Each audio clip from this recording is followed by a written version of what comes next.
So full. So many sweets. Tummy hurting.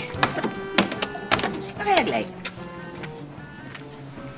Anak, nag-post ka na naman pala ng pagkain na kinain mo sa restaurant. Nilagyan mo na naman ng caption na cheat day. Opo, kasi, syempre para mas effective ang diet, dapat paminsan-minsan may cheat day ka. Paminsan-minsan talaga. Anak, lahat ng post mo sa mga kainan, yan ang nakalagay. Cheat day ang tawag, hindi cheat year. Pero kung lumamon ka, parang pang isang taon lagi. Bakit mo ba ginagawa yan? Wala namang pumipilit sa'yo na mag-diet.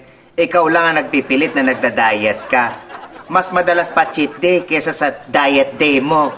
Anak, kung ganyan din lang, huwag ka na lang mag-diet. Total, utak lang naman ang pumapayat sa'yo. Cheat day mo, bil-bil mo. Anong pandurugas yan? Paki-explain. Love you, love you, love you. Nay!